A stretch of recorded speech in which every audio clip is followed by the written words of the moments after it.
All right. Hello, everyone. Welcome to today's workshop, which is going to be about reshaping legacy industries. The usual structure of the meeting is it starts with an opinion piece. I'll present some thoughts, ideas, and afterwards we'll try discussing them and applying them on a specific case. Right now we'll be discussing about the trends which I think are evolving right now in the legacy industries. I call today's presentation the hollowing of the middle, why business models are structurally polarizing. The trends which will be discussed here are applicable to the legacy industries, broadly speaking to manufactured goods.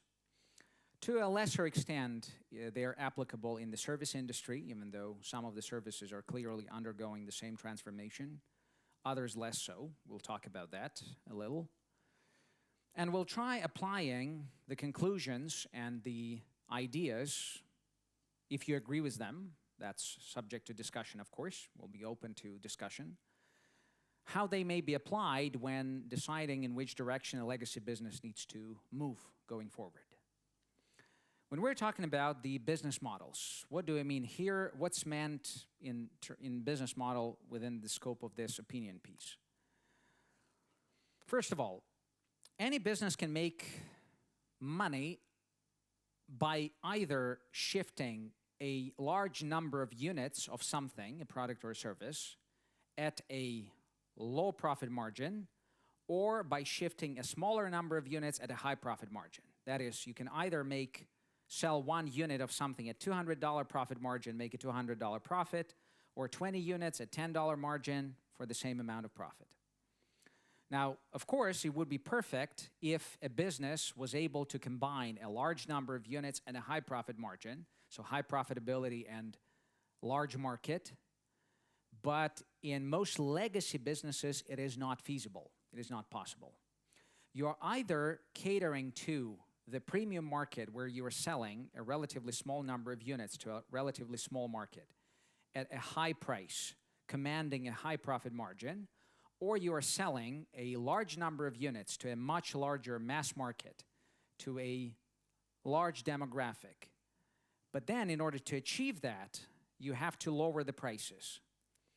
And your profit margins get squeezed, and the result is that you're shifting a larger number of units at a smaller profit margin for the same financial result. Broadly speaking, we can talk about a spectrum of potential business models, which range from premium, that is combining high profit margin, high prices, and low volume, low turnover, and the mass segment, which combines low profit margins, low prices, and high turnover, high number of units shifted. In any industry, businesses can be placed on these axes on such a spectrum, ranging from premium, high margin, low turnover, to low margin, high turnover. Think of any industry. For example, my favorite example is clothing. It's a legacy industry existing for thousands of years. Right now, if you're looking at the industry, you can see a polarization, meaning on one hand, you have premium brands, premium clothing sold for high price at a high profit margin, but the market for that premium clothing is relatively small. Quantitatively, you can sell only a relatively small number of units of that premium clothing. On the other hand, we have the low cost, low price, highly aggressive, fast fashion brands, which are optimized for operational efficiency. Now, they combine low prices, low profit margins with a high volume, and as a result, they're capable of delivering very good financial performance thanks to that. The fact that they're shifting a large volume of low price, low margin items. And of course, there is the middle of the market, something in the middle, meaning average prices, average volume, average profit margin, and supposedly that also has to check out financially. They also have to deliver returns to their shareholders. They also have to push units. They also have to make a profit. The key idea behind this opinion piece is that today we are observing a gradual polarization meaning companies are migrating towards the extremes and away from the middle. There is greater specialization of businesses. Businesses are shifting either towards the mass segment, servicing the mass segment, or towards servicing the premium market, and a lower and lower number of companies stay in the middle. That's an observation backed by some empirical evidence. And within the scope of this opinion piece, I'll try to explain why that is happening. What are the big underlying forces, undercurrents, which are shaping this transformation? What are the implications? What are the playbooks if that transformation is really happening? And how can companies benefit from that? And within the scope of that, we'll also try discussing the broader societal trends which may impact the future transformation of businesses. Why is there a growing polarization? The growing polarization stems from challenges faced by the middle. Generally speaking, if you are talking about the premium segment, if we're talking about companies catering to the premium market, that market is relatively small. And in order to make a living in that segment, you have to command a high price and earn a high profit margin on a relatively low number of units of the product you are selling. The key parameters of that business model is high price, because otherwise you can't make the numbers work. High quality, because that's what's required to be able to command a high price and a high profit margin from your customer. Your customer needs to be happy. They have to deliver frictionless experience, high quality. And brand loyalty. You have to differentiate yourself, truly differentiate yourself qualitatively. It's not only about differentiation by the quality of the service or product, it's also about the brand loyalty. It also requires a different distribution channel. Usually if we're talking premium, the way that stuff is sold is different. The way you contact the customer, the way you procure the customer, the way you communicate with the customer, the way you receive feedback from the customer. Everything is different in that business model. Everything is different in that market segment. On the other end, you have high-scale, low-margin businesses. It's all about efficiency. It's all about being able to, because in order to be able to reach a large demographic, large mass market segment, you have to offer low price, because that's what's required to hit the largest possible number of customers.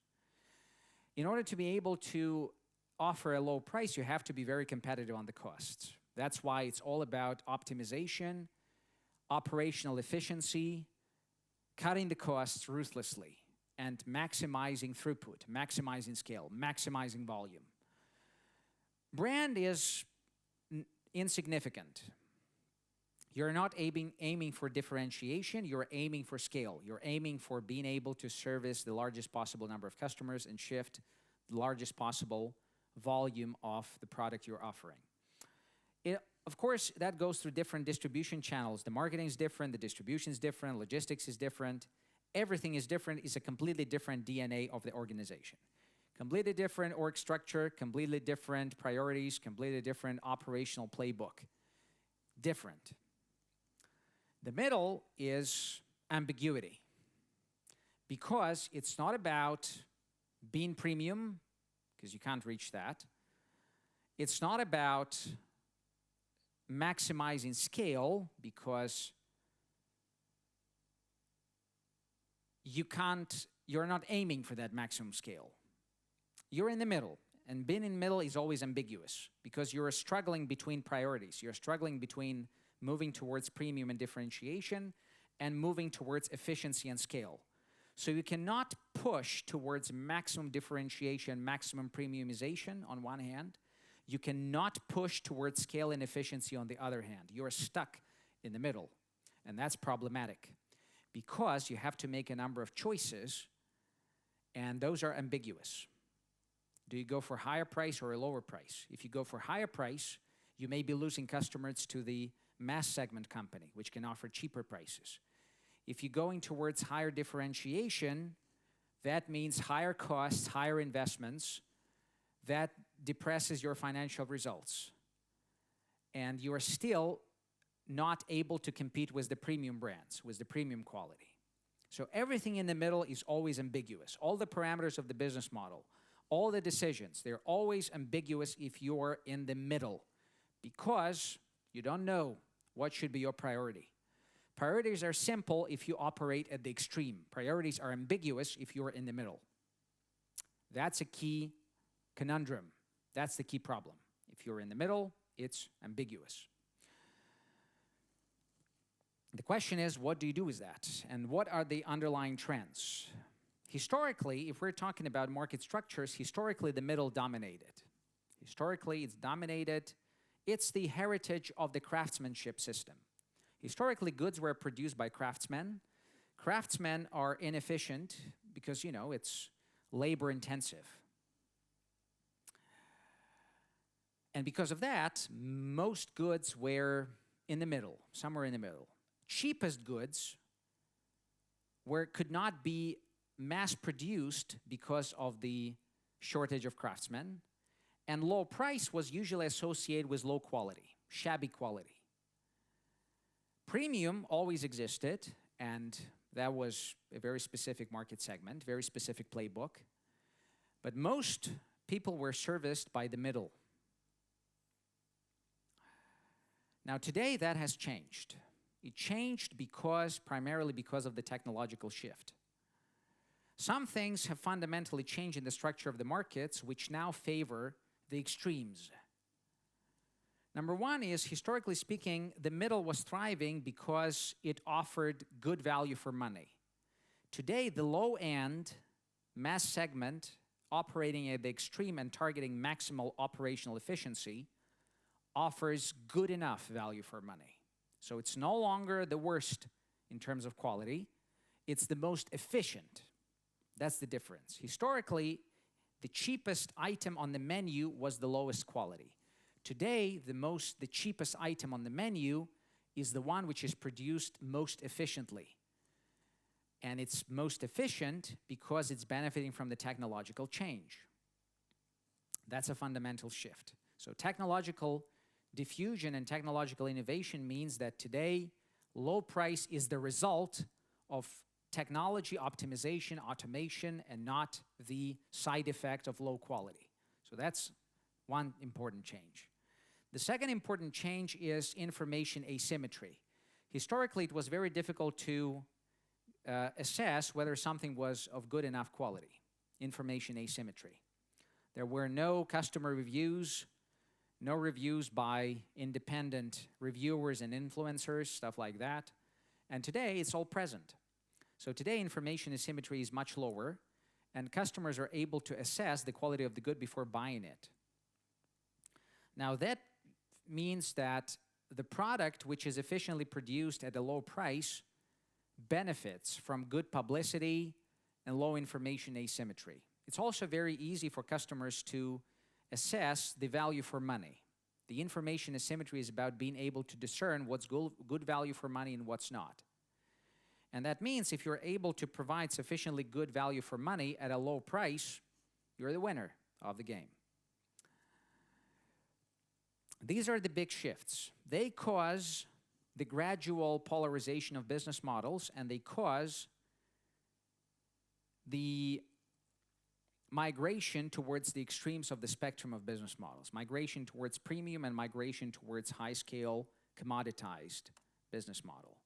Historically, the market looked more like bell-shaped, where the middle concentrated and serviced most of the market. Premium existed, always existed. Low quality existed, and it was associated with low prices. Today, it's bimodal, meaning you have a premium segment, which is small, but still is guided by a different rule book, different playbook. And you have a growing mass market, which benefits from technological shifts, which benefits from greater pricing transparency, lower information asymmetry. The middle of the market is structurally shrinking. So if you're in the middle, you're offering middle prices, middle value for money, medium differentiation, you may have a problem. That's the key idea. Now, what are the big underlying forces that shape this shift? There are several big overall trends which cause this shift, this greater polarization of business models. The big one is the change in the sociological changes in society, the greater wealth and income inequality. The result is that in the premium segment, there is still brand loyalty, still quest for status and identity signaling, still quest for smoothless, frictionless experience, high quality experience, ecosystem, high quality, brand. In the mass segment, there is greater and greater price sensitivity. The customer is looking for good value for money, but is very price sensitive and is frequently choosing the cheapest possible option because the cheapest is no longer associated with the low quality, it's associated with efficiency. Therefore, there is greater polarization of business models because there is greater sociological polarization. There are more companies servicing the extremes because there is greater number of customers and bigger amount of money at the extremes and smaller amount of money in the middle. Therefore, the companies are migrating towards the extremes. So that's one shift. The second shift is the good enough revolution. What does that mean? As I already told you, historically, low price was a byproduct of low quality. Today, low price is a byproduct of high efficiency, operational efficiency, economies of scale, which are nonlinear, which we'll discuss in a moment. And today, the cheap product for the mass segment meets 90% of the customer needs at 10% of the cost. That's Pareto principle. That's you get good enough value for money at a low price, which was not historically the case. Therefore, the customer can get 90% of the quality for 10% of the price, for low price.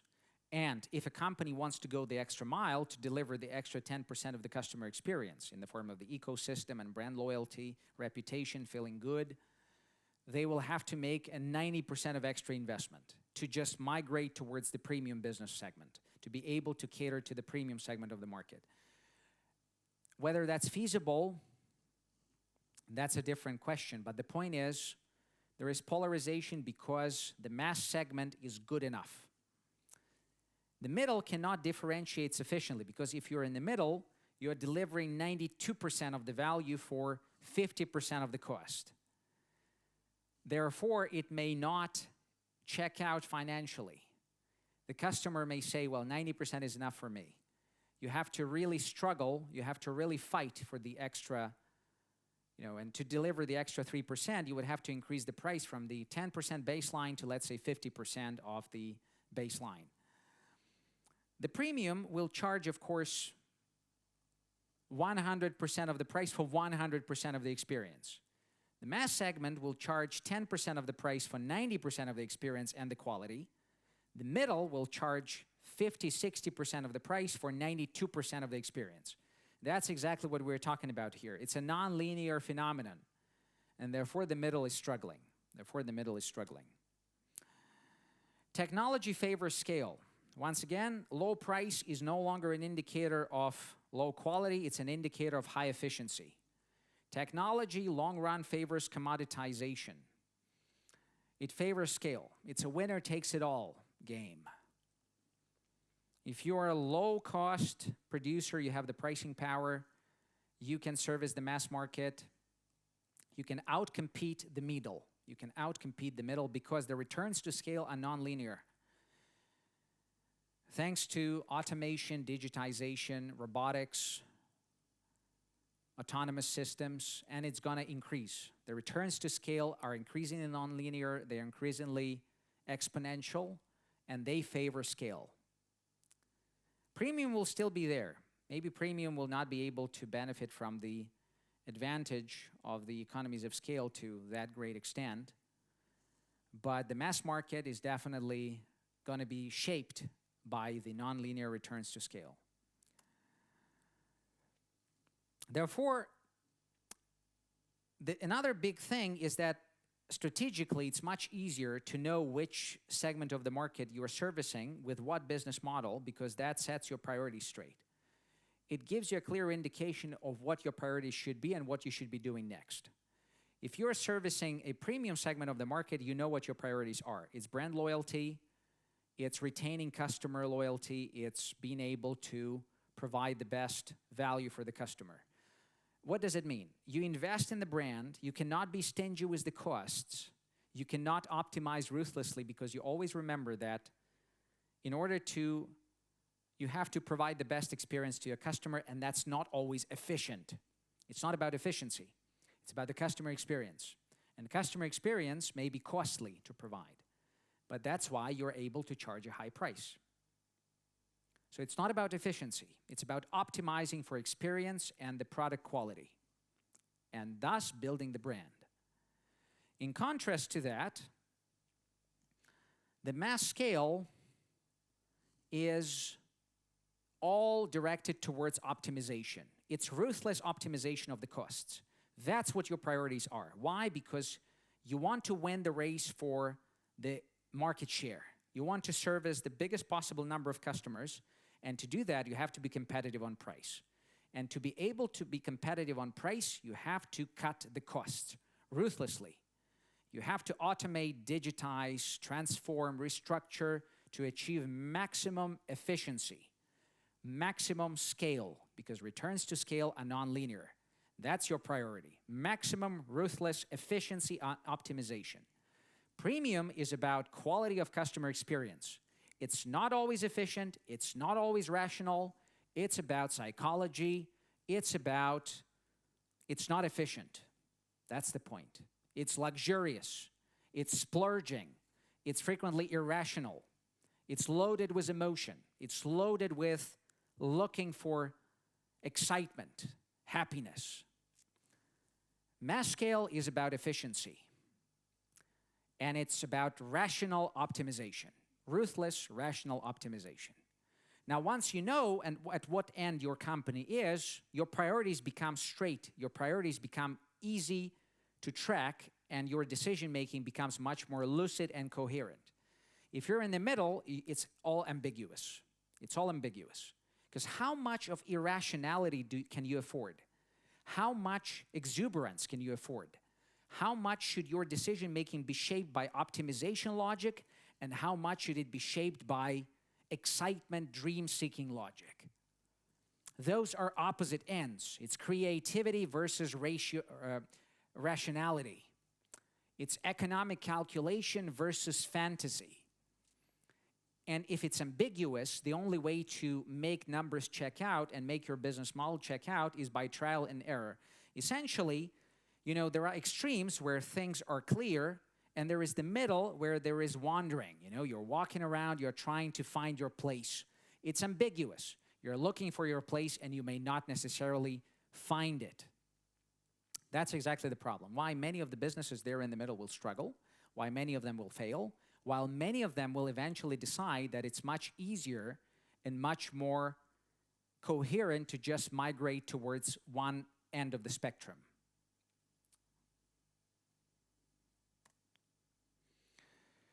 There is evidence of those things happening across different industries. We can actually look at a specific industry and see whether that's indeed what's happening, that there is a growing polarization of business models. My favorite example, once again, apparel and fashion, clothing. There are premium brands which still command premium prices, premium margins, make a good living, but there are only so many luxurious sweaters that you can sell. It's a small market niche. It's about brand loyalty, it's about signaling, it's about reputation, it's about prestige. On the other end of the spectrum, we have the fast fashion brands, which are optimized ruthlessly. Low cost, benefiting from outsourcing global logistics chains, global supply chains, maximum cost cutting, ruthless cost cutting. Online sales only, delivery, inventory management, optimized ruthlessly. It's all rational, very optimized. Now, they also make a good living because they're shifting a very large number of units at low profit margin and thus make a living. Very good return on invested capital. They also benefit from the changing customer needs, and the customer is compensating lack of exclusivity with variety. Like buy, wear once, throw out. Buy, wear once, throw out. That increases the throughput, the volume. And at low margins, that still checks out. The math still checks out. That's apparel and fashion. The middle companies, they have to differentiate themselves. They're not premium. They cannot signal premium status. They're not luxury. And they cannot compete on price with the low-cost fast fashion brands. They have to differentiate themselves to command average price and average profit margin. The way they do it these days is frequently how? By differentiating location where they're selling those products, the sales channel. If you're looking for at the middle of the market, they're frequently selling at brick and mortar stores where the middle market customer can come in, try something on, enjoy themselves. It's a shopping mall in a nice location. Now that, of course, for that you can command a higher price, but also it compresses your profit margin because renting a place in a good location and then selling, maintaining a brick and mortar store, that's all expensive. So that compresses your profit margins. Now the result is that the medium segment of the clothing market is struggling. Luxury brands are doing well. The low-end brands are doing well. The medium is struggling because it's ambiguous. Where should they move next? So that's what you can see. And they're bleeding customers to the mass segment of the markets because there's variety there. It creates some sort of excitement as well. And it's low price. And they can't compete with the premium brands because the premium is, building a premium brand takes a lot of time and a lot of investment. It's very capital intensive. It's very cost intensive because it's not about rational optimization. So that's what's happening. The middle of the market is struggling. You can do statistical analysis, you can do empirical analysis and see whether that's the case. The same happens in other industries, airlines and hospitality. This is a service, but it's a commoditized service. You get from location A to location B, talking airlines. On one end of the spectrum, you have the low-cost carriers, which are optimized, which cut the cost ruthlessly, and which try to make sure that no seat is ever empty. So they are optimized for maximum volume, maximum throughput. And they are cutting the costs ruthlessly. It's all about rationality. It's all about optimization. On the other hand, we have the legacy carriers, which try to compensate with ancillary revenues, classes, and higher quality of the service, meaning the flights not being late, better locations of the airports, things like that, to differentiate themselves. The middle is problematic. This is what you call regional airlines. They are struggling. That's a classic business where the economies of scale are nonlinear, and that's an industry where you can clearly observe the polarization. Same applies to hoteling, for example, hospitality industry. You have the low end, which is doing okay. You have the high end, which is doing okay. The middle, not so much, because the question is how do you differentiate yourself and whether that will check out financially. Automotive and electronics, gadgets. That's where the good enough product problem is the most visible. Entry-level machines and devices and equipment is good enough. If you want to go the extra mile, that's very cost-intensive, very capital-intensive, so that's difficult to achieve. And that's once again where we observe polarization. Financial services. Historically, wealth management, private banking were reserved for wealthy individuals. Then we have the other side of the spectrum, retail clients who are serviced by robo-advisory services. And then there is the middle. The customers which used historically active asset management, stock picking, actively managed funds, paid for financial advisory services. Now, increasingly, due to empirical evidence showing that that may not necessarily be efficient, they are migrating towards free tier robo-advisory services or passive investments, low-cost ETF funds, passive investment management. Or if they are high net worth clients, they are moving towards the premium segment, wealth management, private banking. So there's polarization there as well.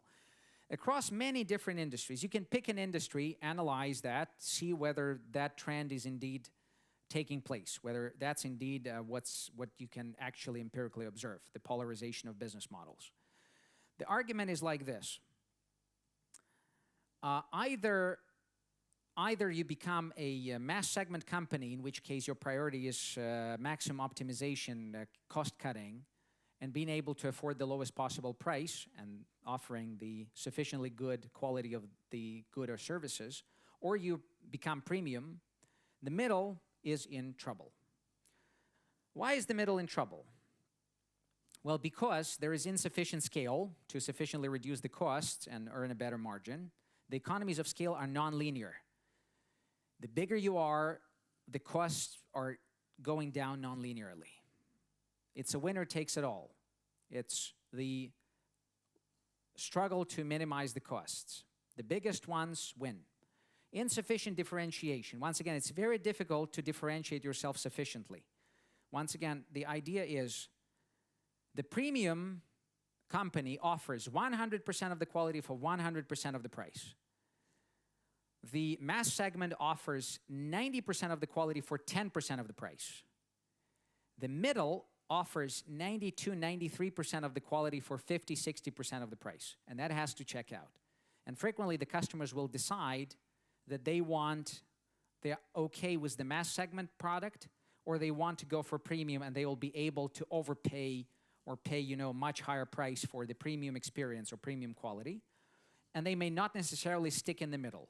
And in reality, what we observe is that customers are migrating towards the extremes and they rarely stick in the middle. That's what's observed. Difficult to differentiate yourself. You have to look for differentiating factors, and that's an extreme exercise in creativity. Finding something valid to differentiate yourself. That's the greatest challenge of the middle. Operating complexity. You have to have financial resources to deal with complexity. Financial resources can come either from scale. You sell a lot of stuff, you make a good money, and you have the money to cope with complexity. Or from charging a very high price for a premium good or service. If you're in the middle, you may not necessarily have sufficient financial resources to cope with complexity. By complexity, I mean compliance, regulation, and business complexity. Configuration of logistics, supply chain, suppliers, procurement, digital sales, marketing, that's all complexity. To deal with complexity requires financial resources. And financial resources come either from very high prices, pricing power, or they come from scale. One of the two sources of resources. Another thing is that the customers are moving away from the middle to the extremes. That's what observed in practice. Of course, there are different industries, but in many legacy industries, what we are observing, the customers are moving towards the extremes for the reasons we discussed earlier. Therefore, if you are on the extreme already, your priorities are clear. If you're a premium brand, you optimize for fantasy. You optimize for best experience, for emotions, for thrill. If you are on the mass segment, you optimize for operational efficiency, cost cutting, winning the volumes race. Aggressively pushing your product. If you're in the middle, you have a problem. Now your choices are up market, down market, meaning that means movement towards the extremes. And the playbook for that, we'll discuss that in a moment. Or the third option is a multi-brand architecture, meaning you try to service everything under a single capital structure. That's what car companies do. Under a single umbrella, you have luxury brands, medium-tier brands, and cheap brands under the same capital structure. So they can benefit from the economies of scale, and then it's about marketing. The same applies to many clothing companies. These days, Clothing Capital Group sells luxury clothing, average clothing, meaning for average price, and cheap fast fashion brand under the same capital structure. So it's the same portfolio. It's a portfolio of brands. If you have a portfolio of brands, then as long as customers keep flowing between your brands, you're fine. The portfolio absorbs these polarization effects. But if you have only one brand and you're in the middle, you have a problem. Because either you will become a target for acquisition for someone who is building a portfolio, and you will fit that portfolio nicely, or you have to move towards one of the extremes. Well, you stick in the middle at your own risk and peril. The consequences of that can be dire. Therefore, either it's a multi-brand architecture, meaning you try to benefit from the move by diversifying yourself, creating a portfolio of brands whereby you combine luxury brand, mid-market brand, and the mass brand together under the same capital structure. And the customers are moving between your brands, you're fine, you're diversified. And you can benefit from economies of scale that way. Or if you're in the middle and that's it, then you move up market or down market. What's your playbook? Moving up market, I would say these days is not very feasible because it takes a lot of time. It's about reputation, it's about brand, it's about customer experience. And organizations which operate in the middle frequently do not have the necessary DNA. They do not have the necessary resources, know-how, knowledge, because it's a different type of thinking. Remember, premium is about emotion, thrill, fantasy. It's not necessarily rational. And frequently, the mid-market companies, they have a rationality-driven way of thinking. So they are more optimized for efficiency than for thrill. Therefore, the more feasible option is down-market strategy, which is about efficiency, maximizing scale. So you cut the cost, you reduce the prices. You cut the cost, you reduce the prices. You cut the cost, you reduce the prices until you maximize your market share and you win the price war and you become the market leader by market share. As long as you're offering a good value for money, you're offering 90% of the quality for 10% of the price, you're the winner of the race, you cater to the mass market, you're going to be fine. Sticking in the middle, that's problematic. That's the key takeout here. Now let's talk about an even broader trend. You know, as technology advances, the unit costs are going down. And once again, it's a nonlinear process. It's speeding up. And long run, what we have is, with time, the unit cost will keep going down, and eventually there will be a quality convergence across tiers. What does it mean? What I told you is that these days, the mass market product offers you 90% of the quality for 10% of the price. The premium offers you 100% of the quality for 100% of the price. But eventually, as technology advances, the mass segment, the cheapest option, will be offering 91% of the quality for 10% of the price, and 92% of the quality for 10% of the price. There will be convergence. And that means there's going to be gradual commoditization. Eventually, the premium and mass segment will become indistinguishable in terms of quality, ecosystem, things like that. And the result will be commodity economics, meaning manufactured goods will be abundant, efficiently produced, and the result is that the premium tier is likely to vanish. So everything is going to become a commodity, and that means large-scale consolidation, commoditization, standardization, and the winner takes it all economics. That's a broad trend. Therefore, if you were to bet on a specific business model, I would say betting on the mass market business model optimized for efficiency is a better bet, long run. So long run, it's all moving towards commoditization. That's what we probably should keep in mind. Of course, there will always be space for premium items, for craftsmanship, for fantasy, for thrill, for experimentation, absolutely. But probably it's going to be done within an umbrella of a large capital group which features a well-developed component directed towards the mass market, meaning the mass market company could launch a premium brand. That's how it's going to go. The premium brand is unlikely to survive on itself because it will not be able to benefit from the economies of scale.